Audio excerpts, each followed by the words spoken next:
ஹெர்முஸ் ஜலசந்தி பிரதேசத்திலே ஈரானின் தீவுகளை கைப்பற்றுவதற்கும் ஈரானுக்கு எதிரான தரைவழி தாக்குதல்களை ஆரம்பிப்பதற்கும் ஆரம்ப கட்டமாக களமிறங்கிய அமெரிக்காவினுடைய 500க்கும் அதிகமான கடற்படை அதிகாரிகளுக்கும் சிப்பாய்களுக்கும் என்ன நடந்தது? இவர்கள் தற்போது உயிரோடு தான் இருக்கின்றார்களா அல்லது ஹெர்முஸ் ஜலசந்தி பிரதேசத்திலே இவர்களுடைய பிணங்கள் மிதக்கின்றனவா? அதிரடியாக களமிறங்கிய செங்கடல் ராஜாக்களும் இஸ்ரேலிய ஆக்கிரமிப்புக்கு எதிராக மேற்கொள்ளப்பட்ட ஏவுகணை தாக்குதல்களும் செங்கடல் பிரதேசத்திலே மூழ்கப் போகும் அமெரிக்காவும் மேற்குலகமும் இஸ்ரேலிய ஆக்கிரமிப்பும் ஆரம்பிக்கப்பட்டிருக்கக்கூடிய யெமனின் தீப்பிழம்பும் சர்வதேச எண்ணெய் சந்தையில் மிகப்பெரிய குண்டை களமிறக்கிய ரஷ்யா. இனி ஐரோப்பாவின் கதை முழுமையாக முடிந்துவிடும். ஐக்கிய அரபு அமீரகத்திற்கு எதிராகவும் ஐக்கிய அரபு அமீரகத்தின் முதலீட்டு நிறுவனங்களுக்கு எதிராகவும் சொத்துக்களுக்கு எதிராகவும் அடுத்த கட்ட தாக்குதலை ஆரம்பிக்க போகும் ஈராக் எதிர்ப்பு குழுக்கள். பற்றி எரியும் அபுதாபியில் இருக்கக்கூடிய கைத்தொழில் வளாகமும் தரைமட்டமாக்கப்பட்டிருக்கக்கூடிய குவைத் சர்வதேச விமான நிலையத்தின் மிக முக்கியமான தளங்களும் ராடர் கருவிகளும் அவசரமாக ஸ்டீல் உற்பத்தி தொழிற்சாலைகளிலிருந்து வெளியேறி வரும் ஊழியர்களும். அமெரிக்க போர்க்கப்பல் தாக்கப்பட்டதை ஒப்புக்கொண்ட டொனால்ட் ட்ரம்பும் ஈரானுக்கு வெளியிலிருந்து ஈரானை நோக்கி நகர்த்தப்படும் அதிகளவான ட்ரோன்களும்.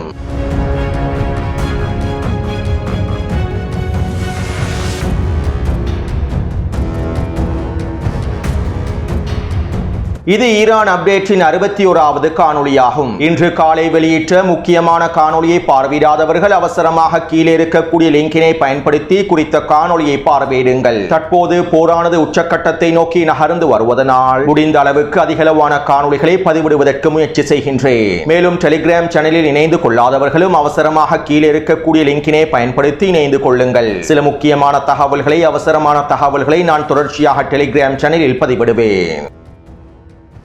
அமெரிக்காவின் மியாமியில் நடைபெற்ற மாநாடு ஒன்றில் டொனால்ட் ட்ரம்ப் விசேட உரையொன்றை முன்வைத்திருந்தார். மேலும் இந்த உரையில் டொனால்ட் ட்ரம்ப் இவ்வாறு தெரிவித்தார்: ஈரானை நாங்கள் தரைமட்டமாக்கி வருகின்றோம். ஈரான் தோல்வி அடைந்து விட்டது. நாங்கள் ஈரானுக்கு எதிராக மிகப்பெரிய வெற்றியை அடைந்து கொண்டுள்ளோம். ஈரானினுடைய பயங்கரவாதமும் அதனுடைய அணுவாயுத அச்சுறுத்தல்களும் விரைவில் முடிவுக்கு கொண்டு வரப்பட போகின்றன. நாங்கள் முடிவை நோக்கி நெருங்கிவிட்டோம். எங்களிடம் மிகவும் பலம் பொருந்திய ஆயுதங்கள் காணப்படுகின்றன. இந்த ஆயுதங்களை பற்றி எங்களில் ஒரு சிலருக்கு மாத்திரமே தெரியும். மேலும் எங்களுடைய பலம் பொருந்திய இராணுவத்தை பயன்படுத்தி ஆயுதங்களை பயன்படுத்தி நாங்கள் ஈரானை தரைமட்டமாக்கி வருகின்றோம். தற்போது எங்களுடைய தாக்குதல்களினால் என்ன நடக்கின்றது என்று கூட அவர்களுக்கு தெரியாது. அவர்கள் மிகப்பெரிய தோல்வியை அடைந்து விட்டார்கள். மேலும் அவர்கள் அவசரமாக ஹெர்முஸ் ஜலசந்தி பிரதேசத்தை திறக்க வேண்டும். ஈரானுக்குள்ளே நாங்கள் இன்னும் 3554 தாக்குதல்களை மேற்கொள்ள வேண்டியிருக்கின்றது. இனி வரக்கூடிய நாட்களில் இந்த தாக்குதல்களையும் நாங்கள் முழுமையாக மேற்கொள்வோம். இதற்கான வேலை திட்டங்களை எங்களுடைய இராணுவம் மேற்கொண்டு வருகின்றது. நாங்கள் ஈரானின் ஏவுகணை திறன்களின் 97% ஏவுகணை திறன்களை அளித்து விட்டோம். தற்போது அவர்களுக்கு ஏவுவதற்கு கூட ஏவுகணைகள் இல்லை. அதே போன்று 98% அவர்களுடைய ஆயுத திறன்களையும் ட்ரோன் திறன்களையும் நாங்கள் அளித்து விட்டோம். அவர்களால் இதற்கு பிறகு ட்ரோன் தாக்குதல்களை மேற்கொள்ள முடியாது. அத்தோடு நான் துருக்கியினுடைய ஜனாதிபதி அர்துகானுக்கு நன்றிகளை தெரிவித்துக் கொள்கின்றேன். நாங்கள் அவரிடம் விடுத்த கோரிக்கைக்கு அமைவாக அவர் செயற்படுகின்றார். இந்த மோதல்களில் எந்தவிதமான தலையீட்டையும் அவர் மேற்கொள்ளவில்லை. ஈரானுக்கு எதிரான மோதல்களில் எங்களுடைய கோரிக்கைகளை அவர் முழுமையாக ஏற்றுக்கொண்டுள்ளார். அதே போன்று நான் சவுதி அரேபியாவின் MBSஐ நினைத்து பெருமைப்படுகின்றேன். அவர் மிகப்பெரிய போர் வீரர். அவர் ஒரு வெற்றியாளர். சவுதி அரேபியாவில் அவருக்கு மிகப்பெரிய பட்டங்கள் விருந்துகள் வழங்கப்பட்டுள்ளன. மனித குலத்திற்கு தேவையான மிக முக்கியமான விருந்துகள் அவருக்கு வழங்கப்பட்டுள்ளன. மேலும் அவர் மிகவும் சிறப்பாக செயல்படுகின்றார். நாங்கள் இஸ்ரேல், சவுதி அரேபியா, கத்தார், ஐக்கிய அரபு அமீரகம், பஹ்ரைன் ஆகிய எங்களுடைய நட்பு நாடுகளை முழுமையாக பாதுகாக்கின்றோம். எங்களுடைய நட்பு நாடுகளை பாதுகாப்பதற்கு தேவையான அனைத்தையும் செய்கின்றோம். எங்களுடைய நண்பர்களான அரபு நாடுகள் வெற்றி பெறுவதற்கே விரும்புகின்றார்கள். அவர்கள் வெற்றியை சுவைப்பதற்கே விரும்புகின்றார்கள். அதனால் தான் அவர்கள் எங்களோடு இருக்கின்றார்கள். மேலும் நாங்கள் ஈரானுக்குள்ளே ஆட்சி மாற்றத்தை ஏற்படுத்தி விட்டோம். ஈரானிலே தற்போது ஆட்சி மாற்றம் ஏற்படுத்தப்பட்டு விட்டது. அங்கு எந்த ஒரு உச்ச தலைவரும் இல்லை. அனைவரும் கொல்லப்பட்டு விட்டார்கள். இதனால் ஈரானில் ஆட்சி மாற்றம் ஏற்படுத்தப்பட்டு விட்டது. மேலும் நாங்கள் ஈரானுக்கு இறுதியான அடிகளை வழங்குவதற்கு தயாராகிக் கொண்டிருக்கின்றோம் என டொனால்ட் ட்ரம்ப் அவருடைய கருத்துக்களை வெளியிட்டிருந்தார். டொனால்ட் ட்ரம்ப் இந்த கருத்துக்களை வெளியிட்டு 12 மணித்தியாலங்கள் கடந்துள்ளன. இந்த 12 மணித்தியாலங்களுக்குள் ஈரான் 60க்கும் அதிகமான ஏவுகணை தாக்குதல்களையும் ட்ரோன் தாக்குதல்களையும் மேற்கொண்டு விட்டது. மேலும் டொனால்ட் ட்ரம்ப் வெளியிட்டிருக்கக்கூடிய இந்த கருத்துக்கள் சிரிப்பூட்டக்கூடிய வேடிக்கையான கருத்துக்களாகவே அமைந்துள்ளன. களத்திலே வெற்றி இலக்குகளை அடைந்து கொள்ள முடியாத டொனால்ட் ட்ரம்ப் தற்போது ஈரானுக்குள்ளே ஆட்சி மாற்றத்தை ஏற்படுத்தி விட்டதாகவும் மாயைகளை வெளியிட்டுள்ளார். அத்தோடு டொனால்ட் ட்ரம்பின் இந்த விசேட உரையிலே அமெரிக்காவின் மிகப்பெரிய போர்க்கப்பல் ஈரானால் தாக்கப்பட்டுள்ளது என்பதனையும் ஒப்புக்கொண்டுள்ளார். அமெரிக்காவின் மிகப்பெரிய போர்க்கப்பலை இலக்கு வைத்து ஈரான் 17 கோணங்களிலிருந்து தாக்குதல்களை மேற்கொண்டிருந்ததாக டொனால்ட் ட்ரம்ப் குறிப்பிட்டிருந்தார். மேலும் டொனால்ட் ட்ரம்ப் வெளியிட்ட இந்த கருத்துக்களை டெலிகிராம் சேனலில் பதிவிட்டுள்ளேன். அத்தோடு அமெரிக்காவின் USS ஜெரால்ட் ஃபோர்ட் போர்க்கப்பலானது தற்போது கிரேக்கத்திலே நிலை கொண்டுள்ளது. மேலும் குறித்த போர்க்கப்பலில் ஏற்பட்டிருக்கக்கூடிய சேதமானது சாதாரணமாக ஏற்பட்ட தீ விபத்தாக இருக்காது என்றும் ஈரானின் தாக்குதலினால் தான் குறித்த தீ விபத்து ஏற்பட்டிருப்பதற்கான வாய்ப்புகள் இருப்பதாகவும் நாங்கள் நினைப்பதை விட குறித்த போர்க்கப்பலானது அதிக அளவில் சேதமடைந்திருப்பதாகவும் ப்ளூம்பர்க் ஊடகமானது செய்திகளில் குறிப்பிட்டுள்ளது. அத்தோடு அமெரிக்காவினுடைய ஆப்ரஹாம் லிங்கன் போர்க்கப்பலானது ஈரானிய கடற்கரை பிரதேசத்திலிருந்து கடற்கரை எல்லையிலிருந்து 1100 கிலோமீட்டர் தொலைவில் நிலை கொண்டுள்ளது. ஓமான் வளைகுடாவினுடைய எல்லை பிரதேசத்திலேயே நிலை கொண்டுள்ளது. மேலும் அமெரிக்காவின் விசேட கடற்படைகளை உள்ளடக்கியிருக்கக்கூடிய 5000க்கும் அதிகமான அதிகாரிகளை சிப்பாய்களை உள்ளடக்கியிருக்கக்கூடிய போர்க்கப்பல்களும் தற்போது ஓமான் வளைகுடா பிரதேசத்தை வந்தடைந்துள்ளன. நேற்றிரவே USS ட்ரிபோலி மற்றும் பொக்சர் போர்க்கப்பல்களும் 5000க்கும் அதிகமான கடற்படை விசேட சிப்பாய்களும் ஆப்ரஹாம் லிங்கன் போர்க்கப்பலோடு இணைந்திருப்பதாக தெரிவிக்கப்படுகின்றது. அதே நேரம் USS ஜெரால்ட் ஃபோர்ட் போர்க்கப்பலானது சிதைக்கப்பட்டு கிரேக்கத்திலே நிலைநிறுத்தப்பட்டிருப்பதனால் தற்போது கரீபியன் தீவிலே இருக்கக்கூடிய அமெரிக்காவின் அடுத்த மிகப்பெரிய போர்க்கப்பலான ஜார்ஜ் W. புஷ் போர்க்கப்பலையும் மத்திய கிழக்கை நோக்கி அனுப்புவதாக பென்டகன் அறிவித்துள்ளது. இதற்கமைவாக இன்னும் ஒரு வாரத்திற்குள்ளே அமெரிக்காவின் ஜார்ஜ் புஷ் போர்க்கப்பலும் மத்திய கிழக்கு பிராந்தியத்தை அடைந்துவிடும் என தெரிவிக்கப்படுகின்றது. அடுத்து ஈரானுக்கு தேவையான ட்ரோன்களை அனுப்புவதற்கு ரஷ்யா தயாராகி வருவதாக ஐரோப்பிய நாடுகளின் உளவுத்துறை அமைப்புகள் அறிக்கைகளை வெளியிட்டுள்ளன. மேலும் இந்த அறிக்கைகளை ரஷ்யா மறுத்துள்ளது. அதே நேரம் கடந்த வாரம் தஜிகிஸ்தான் நாட்டிலிருந்து ஈரானுக்கு தேவையான மனிதாபிமான உதவிகள் கொண்டு வரப்பட்டிருந்தன. கிட்டத்தட்ட 80க்கும் அதிகமான ட்ரக் வண்டிகள் மூலமாக இந்த மனிதாபிமான உதவிகள் ஈரானுக்குள் நகர்த்தப்பட்டன. ஆனால் இந்த ட்ரக் வண்டிகள் மூலமாக நகர்த்தப்பட்டிருப்பது மனிதாபிமான உதவிகள் அல்ல, இது ஈரானுக்கு தேவையான ட்ரோன்கள் தான் அனுப்பி வைக்கப்பட்டிருப்பதாக சர்வதேச ஊடகங்களும் ஆய்வாளர்களும் கருத்துக்களை வெளியிட்டிருந்தார்கள். அதாவது 2022ஆம் ஆண்டு தஜிகிஸ்தான் நாட்டிலே ஈரான் மிகப்பெரிய ட்ரோன் உற்பத்தி தொழிற்சாலை ஒன்றை உருவாக்கியிருந்தது. ஈரானுக்கு வெளியே அமைக்கப்பட்டிருக்கக்கூடிய ஈரானின் ட்ரோன் உற்பத்தி தொழிற்சாலைகளில் தஜிகிஸ்தான் நாட்டிலே அமைக்கப்பட்டிருக்கக்கூடிய ட்ரோன் உற்பத்தி தொழிற்சாலை மிக முக்கியமானதாகும். எனவே இவ்வாறு தஜிகிஸ்தானில் இருக்கக்கூடிய ட்ரோன் உற்பத்தி தொழிற்சாலையிலிருந்து மனிதாபிமான உதவிகள் என்கின்ற அடிப்படையில் 10,000 தொடக்க 30,000 வரையிலான ட்ரோன்கள் ஈரானுக்குள் கடந்த வாரமே களமிறக்கப்பட்டிருந்ததாக தகவல் வெளியாகியுள்ளன. அதே நேரம் இவை தொடர்பாக ஈரானிய தலைமைகள் எந்தவிதமான கருத்துக்களையும் வெளியிடவில்லை. மேலும் தற்போதைய நிலைமையில் அமெரிக்காவின் இஸ்ரேலிய ஆக்கிரமிப்பின் வான்வழி தாக்குதல்களுக்கு மத்தியில் ட்ரோன் உற்பத்திகள் முழுமையாக நிறுத்தப்பட்டுள்ளன. மேலும் ஈரானிடம் அதிகளவான ட்ரோன் களஞ்சிய சாலைகள் காணப்படுகின்றன. இருப்பினும் இந்த போரானது நீண்ட போர் என்பதனால் அதிகளவான மூலோபாய ட்ரோன்களை களமிறக்க வேண்டும் என்பதனால் தற்போது ஈரானுக்கு வெளியே இருந்தும் ஈரான் ட்ரோன்களை பெற்றுக் கொள்வதற்கான வாய்ப்புகள் அதிகமாகவே இருக்கின்றன. மேலும் இதற்கமைவாக ரஷ்யாவும் ஈரானுக்கான ட்ரோன்களை வழங்குவதற்கான வாய்ப்புகள் அதிகமாகவே இருக்கின்றன. ஈரான் ரஷ்யாவுக்கு தேவையான ஷஹீத் ட்ரோன்களை வழங்கி வருகின்றது. அதே போன்று ரஷ்யாவிடம் இருக்கக்கூடிய பல மூலோபாய ட்ரோன்களை தற்போதைய நிலைமையில் ஈரானுக்கு வழங்குவதற்கான வாய்ப்புகள் அதிகமாகவே இருக்கின்றன. அடுத்து ரஷ்யா சர்வதேச சந்தையில் சர்வதேச எண்ணெய் சந்தையில் ஒரு மிகப்பெரிய குண்டை களமிறக்கியுள்ளது. அதாவது வருகின்ற ஏப்ரல் மாதம் 1ஆம் திகதியிலிருந்து ரஷ்யா எரிபொருள் ஏற்றுமதியை நிறுத்துவதாக எரிபொருள் ஏற்றுமதியில் தடை விதிப்பதாக அறிவித்துள்ளது. வருகின்ற ஏப்ரல் 1ஆம் திகதியிலிருந்து ஜூலை 31ஆம் திகதி வரையில் எரிபொருள் ஏற்றுமதியை முழுமையாக நிறுத்துவதாகவே ரஷ்யா அறிவித்துள்ளது. ஹெர்முஸ் ஜலசந்தி பிரதேசம் முழுமையாக இழுத்து மூடப்பட்டிருப்பதனால் மத்திய கிழக்கு பிராந்தியத்தினுடைய போரானது அடுத்த கட்டத்தை நோக்கி நகர்வதனால் ரஷ்யாவின் உள்நாட்டு தேவைகளுக்கு அதிகளவான எரிபொருள் தேவைப்படுகின்றது. இதனால் தற்போது ரஷ்யா அதிரடியாக இந்த முடிவுகளை எடுத்துள்ளது. மேலும் ரஷ்யாவினுடைய இந்த முடிவானது ஈரானுக்கு சார்பான முடிவாகவே பார்க்கப்படுகின்றது. உள்நாட்டு தேவைகளுக்காக எரிபொருளை கட்டுப்படுத்த வேண்டும் என்கின்ற நோக்கத்தை அடிப்படையாக கொண்டு ரஷ்யா இந்த முடிவை வெளியிட்டிருந்தாலும் எரிபொருள் ஏற்றுமதியை நிறுத்தி இருந்தாலும் ரஷ்யாவினுடைய இந்த முடிவானது அமெரிக்காவுக்கும் ஐரோப்பாவுக்கும் மிகப்பெரிய செக்மேட் முடிவாகவே அமைந்துள்ளது. ஈரான் ஹெர்முஸ் ஜலசந்தி பிரதேசத்தினை முழுமையாக இழுத்து மூடியதற்கு பின்பு அதிகளவான நாடுகள் ரஷ்யா ரஷ்யாவிடமிருந்து எண்ணெயை கொள்வனவு செய்தார்கள். அமெரிக்காவும் ரஷ்யாவின் எண்ணெய் மீது விதிக்கப்பட்டிருந்த தடைகளை நீக்கியது. இதன் விளைவாக சர்வதேச சந்தையில் எண்ணெய் விலையானது ஓரளவு கட்டுப்படுத்தப்பட்டது. இப்படியான நிலைமையிலேயே தற்போது ரஷ்யா எண்ணெய் ஏற்றுமதியை எரிபொருள் ஏற்றுமதியை நிறுத்தப் போகின்றது. மேலும் இவ்வாறு ரஷ்யா எரிபொருள் ஏற்றுமதியை நிறுத்துவது அமெரிக்காவுக்கும் ஐரோப்பிய நாடுகளுக்கும் அமெரிக்காவினுடைய ஏனைய நட்பு நாடுகளுக்கும் மிகப்பெரிய பேரிடியாகவே அமைந்திருக்கும். மேலும் அடுத்த வாரம் எண்ணெய் விலையானது பல மடங்கினால் அதிகரித்துவிடும். அது மட்டுமல்லாமல் குறிப்பாக ஐரோப்பிய நாடுகள் முழுமையாக சிக்கிக் கொள்ளப் போகின்றார்கள்.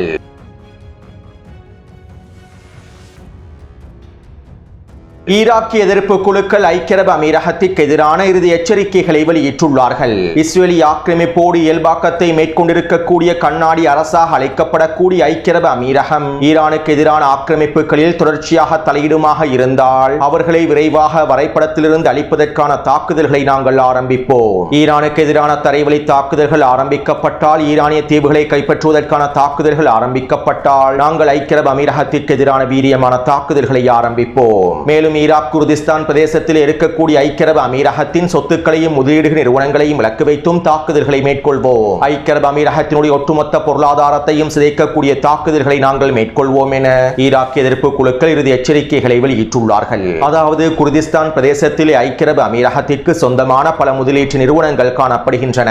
குர்திஸ்தான் அரசாங்கத்தோடு ஒன்றிணைந்து எண்ணெய் நிறுவனங்களையும் ஐக்கிய அரபு அமீரகம் மேற்கொள்கின்றது. மேலும் இவற்றை இலக்கு வைத்து இன்னும் ஈராக் எதிர்ப்பு குழுக்கள் தாக்குதல்களை மேற்கொள்ளவில்லை. ஈரானிய தீவுகளை கைப்பற்றுவதற்கான தாக்குதல்கள் முழுமையாக ஆரம்பிக்கப்பட்டதும் ஐக்கிய அரபு அமீரகத்தின் இந்த நலன்களை பொருளாதார முதலீட்டு நிறுவனங்களை இலக்கு வைத்தும் ஈராக் எதிர்ப்பு குழுக்கள் தாக்குதல்களை மேற்கொள்வார்கள். அதே போன்று ஈராக்கின் தெற்கெல்லை பிரதேசத்திலிருந்தும் ஈராக் எதிர்ப்பு குழுக்கள் ஐக்கிய அரபு அமீரகத்தை இலக்கு வைத்து ட்ரோன் தாக்குதல்களை மேற்கொள்வார்கள் என தெரிவிக்கப்படுகின்றது.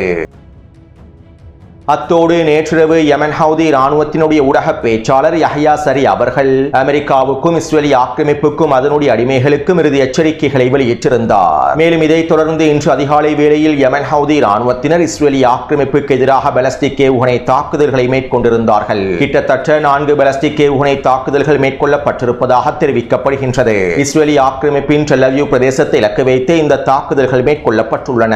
மேலும் யமன் ஹவுதி இராணுவத்தினர் இந்த பாலிஸ்டிக் ஏவுகணை தாக்குதல்களை மேற்கொண்டு ஈரானோடு இந்த போரிலே முழுமையாக களமிறங்கியுள்ளார்கள். அது மட்டுமல்லாமல் செங்கடல் பிரதேசத்தினை முழுமையாக இழுத்து மூடப்போவதாகவும் அறிவித்துள்ளார்கள். ஈரானுக்கு எதிரான ஆக்கிரமிப்புக்காக அமெரிக்காவின் நட்பு நாடுகளுடைய எந்த ஒரு போர்க்கப்பலும் சரக்கு கப்பல்களும் எண்ணெய் கப்பல்களும் செங்கடல் பிரதேசத்தினூடாக கடக்காது என்றும் இனி வரக்கூடிய நாட்களில் செங்கடல் பிரதேசம் பற்றியறிய போகின்றது என்றும் யமன் ஹவுதி இராணுவத்தினர் அறிவித்துள்ளார்கள். அதாவது இந்த போரானது அடுத்த கட்டத்தை நோக்கி நகர்கின்றது. ஈரான் அமெரிக்காவுக்கு எதிரான இஸ்ரேலி ஆக்கிரமிப்புக்கு எதிரான அடிமை அரபுகளுக்கு எதிரான அடுத்த கட்ட விரிவாக்கத்தை ஆரம்பிக்க போகின்றது. இதனால் தான் தற்போது யமன் ஹவுதி இராணுவத்தினரையும் ஈரான் களமிறக்கியுள்ளது. சரியான சந்தர்ப்பம் வரும் வரையில் யமன் ஹவுதி இராணுவத்தினரை களமிறக்கவில்லை. யமன் ஹவுதி இராணுவத்தினர் ஈரானிடம் இருக்கக்கூடிய மிக முக்கியமான துருப்புச் சீட்டாகும். எனவே தற்போதைய நிலைமையில் போரானது வேகமாக அடுத்த கட்டத்தை நோக்கி விரிவடைந்து செல்வதனால் ஈரானுக்கு எதிரான அடுத்த கட்ட தரைவழி தாக்குதல்களுக்காக அமெரிக்காவும் இஸ்ரேலி ஆக்கிரமிப்பும் அடிமை அரபுகளும் தயாராகி வருவதனால் ஈரானின் வழிகாட்டுதலுக்கு அமைவாக யமன் ஹவுதி இராணுவத்தினரும் அதிரடியாக களமிறங்கியுள்ளார்கள். மேலும் இனி வரக்கூடிய நாட்களில் செங்கடல் பிரதேசமும் முழுமையாக இழுத்து மூடப்பட போகின்றன. செங்கடல் பிரதேசத்தினூடாகவும் எண்ணெய் கப்பல்கள் முழுமையாக தடுத்து நிறுத்தப்பட போகின்றன. மேலும் இது மிகப்பெரிய பேரிழப்புகளை ஆக்கிரமிப்பாளர்களுக்கு ஏற்படுத்த போகின்றது. அது மட்டுமல்லாமல் இதற்கு பிறகு செங்கடல் பிரதேசத்தினூடாக அமெரிக்காவுடைய போர்க்கப்பல்கள் நுழைய முடியாது. மத்திய கிழக்கை நோக்கி அனுப்பி வைக்கப்பட்டிருக்கக்கூடிய ஜார்ஜ் புஷ் போர்க்கப்பலும் செங்கடல் பிரதேசத்தை தாண்டாது. அது மட்டுமல்லாமல் யமன் ஹவுதி இராணுவத்தினர் சவுதி அரேபியாவுக்கு எதிரான தரைவழி தாக்குதல்களை ஆரம்பிப்பதற்கும் தயாராகவே இருக்கின்றார்கள். யமனுக்குள்ளே இருக்கக்கூடிய சவுதி அரேபியாவின் கூட்டுப்படைகளுக்கு எதிரான தரைவழி தாக்குதலை ஆரம்பிப்பதற்கும் தயாராகவே இருக்கின்றார்கள். எனவே சுருக்கமாக குறிப்பிடுவதாக இருந்தால் யமனின் தீப்பிழம்பு ஆரம்பமாகிவிட்டது. அடுத்து ஈரான் நேற்றிரவிலிருந்து அடிமை அரபு நாடுகளில் இருக்கக்கூடிய அமெரிக்க தளங்களுக்கு எதிராகவும் நலன்களுக்கு எதிராகவும் வீரியமான தாக்குதல்களை மேற்கொண்டு வருகின்றது. இதற்கமைவாக அபுதாபியில் இருக்கக்கூடிய கலீஃபா கைத்தொழில் வளாகத்தை இலக்கு வைத்தும் ட்ரோன் தாக்குதல்கள் மேற்கொள்ளப்பட்டுள்ளன. இந்த தாக்குதலிலே குறித்த கைத்தொழில் வளாகத்தில் தீப்பரவல் ஏற்பட்டிருப்பதாக தெரிவிக்கப்படுகின்றது. அதே போன்று குவைட்டின் சர்வதேச விமான நிலையத்தினை இலக்கு வைத்தும் வீரியமான ட்ரோன் தாக்குதல்கள் மேற்கொள்ளப்பட்டுள்ளன.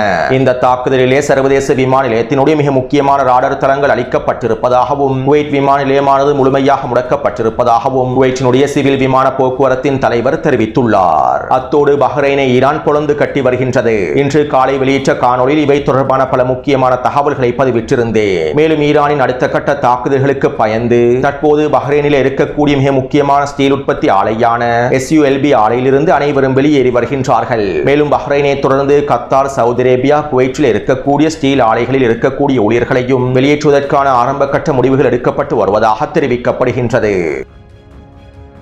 அடுத்து ஈரானுக்கு எதிரான தரைவழி தாக்குதல்களில் ஈரானினுடைய தீவுகளை கைப்பற்றுவதில் ஐக்கிய அரபு அமீரகம் அமெரிக்காவுக்கு முழுமையான ஆதரவை வழங்கி வருகின்றது. இதற்கான தாக்குதல் திட்டங்களையும் முழுமையாக வழங்கியுள்ளது. மேலும் ஐக்கிய அரபு அமீரகத்திலிருந்து இந்த தாக்குதல்களை மேற்கொள்வதற்கான வேலை திட்டங்களும் மேற்கொள்ளப்பட்டுள்ளன. நேற்றிரவு வெளியிட்ட காணொலியில் இவை தொடர்பான முக்கியமான தகவல்களை பதிவிட்டிருந்தேன். இப்படியான நிலைமையிலேயே இன்று அதிகாலை வேளையில் ஈரானிய கடற்படையினரும் ஈரானிய விண்வெளி படையினரும் அதிரடியான தரமான தாக்குதல்களை மேற்கொண்டுள்ளார்கள். அதாவது துபாயினுடைய அல் ஷுயூக் துறைமுக பிரதேசத்தில் கடற்கரை பிரதேசத்தில் அமெரிக்காவினுடைய விசேட படைப்பிரிவுகள் பதுங்கி இருந்துள்ளார்கள். மேலும் துபாயின் குறித்த துறைமுக பிரதேசத்திலே அமெரிக்காவின் 6 LCU போர் படகுகளும் நிலைநிறுத்தப்பட்டுள்ளன. இந்த LCU போர் படகுகளானது பிரதேசங்களை கைப்பற்றும் போது குறித்த பிரதேசத்திலே தரையிறங்குவதற்காக பயன்படுத்தக்கூடிய போர் படகாகும். மேலும் 6 போர் படகுகளிலும் நூற்றுக்கணக்கான அமெரிக்க சிப்பாய்களும் அதிகாரிகளும் நிலை கொண்டுள்ளார்கள். இப்படியான நிலைமையிலேயே ஈரானிய கடற்படையினர் கதிர் 380 என்கின்ற குரூஸ் ஏவுகணைகளை பயன்படுத்தி அமெரிக்காவின் LCU தரையிறங்கி போர்ப்படகுகளை இலக்கு வைத்து தாக்குதல்களை மேற்கொண்டுள்ளார்கள். இந்த தாக்குதலிலே 3 போர்ப்படகுகள் முழுமையாக மூழ்கடிக்கப்பட்டுள்ளன. குறித்த படகுகள் வெடித்து சிதறியே மூழ்கியுள்ளன. அதே போன்று எஞ்சியுள்ள 3 படகுகளிலும் தீப்பரவல் ஏற்பட்டுள்ளது. அது மட்டுமல்லாமல் குறித்த போர்ப்படகுகளிலே நிலை கொண்டிருந்த அமெரிக்க அதிகாரிகள் கொத்து கொத்தாக அழிக்கப்பட்டுள்ளார்கள். இதைத் தொடர்ந்து குறித்த துறைமுக பிரதேசத்தில் நிலை கொண்டிருக்கக்கூடிய அமெரிக்க அதிகாரிகளையும் சிப்பாய்களையும் இலக்கு வைத்து டசன் கணக்கான ட்ரோன் தாக்குதல்களையும் மேற்கொண்டுள்ளார்கள். இந்த தாக்குதலிலும் அதிகளவான அமெரிக்க அதிகாரிகளும் சிப்பாய்களும் கொத்தாக அழிக்கப்பட்டுள்ளார்கள். அதாவது ஈரானுக்கு எதிரான தரைவழி தாக்குதலை ஆரம்பிப்பதற்கான வேலை திட்டங்களில் ஈரானிய தீவுகளை கைப்பற்றுவதற்கான வேலை திட்டங்களில் ஈடுபட்டிருந்த அமெரிக்காவினுடைய விசேட சிப்பாய்களை இவ்வாறு அழிக்கப்பட்டுள்ளார்கள். ஈரானிய தீவுகளை கைப்பற்றுவதற்கான ஆரம்ப கட்ட முயற்சிகளின் போதே ஈரானிய கடற்படையினர் இவர்களை கொத்து கொத்தாக வேட்டையாடியுள்ளார்கள். மேலும் இது தொடர்பாக ஈரானின் காத்தமல் அன்பியா தலைமையகம் இவ்வாறு தெரிவித்துள்ளது. துபாயின் துறைமுக பிரதேசத்திலே மறைந்திருந்த அமெரிக்காவினுடைய 500க்கும் அதிகமான அதிகாரிகளையும் சிப்பாய்களையும் நாங்கள் அழித்து விட்டோம். எங்களுடைய 2 கட்ட தாக்குதல்களில் 500க்கும் அதிகமான அமெரிக்க அதிகாரிகளும் சிப்பாய்களும் அழிக்கப்பட்டுள்ளார்கள். குறித்த பிரதேசத்திலே அமெரிக்காவுக்கு மிகப்பெரிய இழப்பு ஏற்பட்டுள்ளது என காத்தமல் அன்பியா தலைமையகம் அறிவித்துள்ளது. அத்தோடு இந்த தாக்குதல்களை தொடர்ந்து ஓமானின் சலாலா துறைமுகத்திற்கு அருகாமையில் அமெரிக்காவினுடைய இன்னும் ஒரு போர் படகு ஒன்றும் களமிறங்கியுள்ளது. ஹெர்மோஸ் ஜலசந்தி பிரதேசத்தை நோக்கி நகர்வதற்கான முயற்சிகளை இவர்கள் மேற்கொண்டுள்ளார்கள். மேலும் குறித்த போர் படகை இலக்கு வைத்தும் ஈரான் பாலிஸ்டிக் ஏவுகணை குரூஸ் ஏவுகணை தாக்குதல்களை மேற்கொண்டுள்ளது.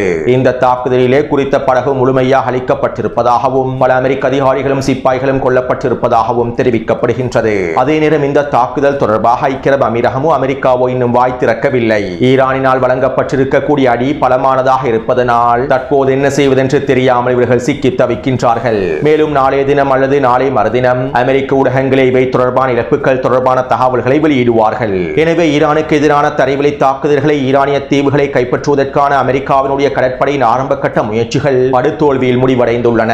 ஈரானினுடைய தீவுகளையும் கடற்கரை பிரதேசங்களையும் கைப்பற்றுவதற்கு களமிறங்கிய அமெரிக்காவின் ஆரம்ப கட்ட படைகள் தற்போது ஹெர்மோஸ் ஜலசந்தி பிரதேசத்திலே பிணங்களாக மிதக்கின்றன. எனவே இந்த காணொலி தொடர்பான கருத்துக்களை பதிவிடுங்கள். அடுத்த காணொலியை விரைவாக பதிவிடுகின்றேன். தொடர்ந்து என்னுடன் இணைந்திருங்கள். நன்றி, வணக்கம்.